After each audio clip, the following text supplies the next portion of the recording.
Hi guys, my name is Hayley Quinn and this is a sex, dating and relationships advice video for onlinedating.org. Now what I wanted to talk to you about today was signs a person needs their own space. Now knowing when to give a person space and when to see a person is very important in establishing the dynamic of a relationship. Why it's so important is because when a person needs their own space, if you don't respond to that and you overcrowd them, you're more likely to push them away by trying to pull them closer to you. And instinctually, some people just enjoy their own space more than others. So learn to play the game right, establish the right dynamic in the relationship, and it's much more likely to be successful later on. So anyway, I'm going to give you 3 signs that they might need more of their own space. First of all, consider the person that you're dating. Have they got used to living by themselves for long periods of time? Have they gone on holiday by themselves? Do they express how they enjoy their own company and or maybe they have a strong hobby, whether it be learning another language or fitness or just baking or reading? If that's the case, they might have a higher threshold for desiring their own space than you just because they've been more used to it. So watch out early on for those signs.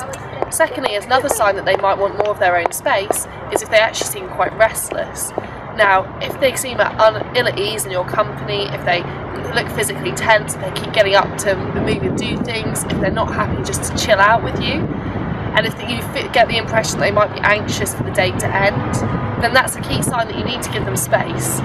Give them that space and give them a chance to miss you. Overcrowd them and that feeling of resentment and discomfort is only going to get bigger. Thirdly, look at the ratio of contact.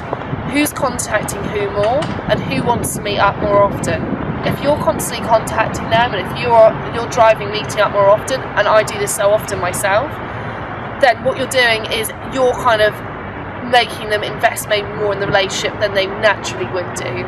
Instead, even if it's hard and you naturally are that kind of person just like me that wants to be really sociable, wants to hang out with them all the time, if you set a pace to the relationship that's too fast for them, then they're more likely to back out and just say that's too much.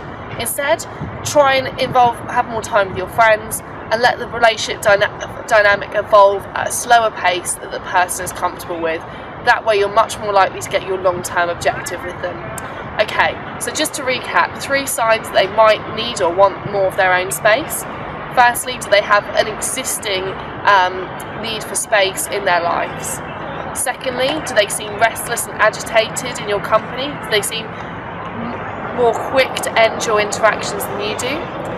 Thirdly, are you contacting them more and are you arranging to meet up more than the other way around? Anyway, I hope that helps. My name's Hayley Quinn. This has been a sex, dating and relationship advice video for onlinedating.org.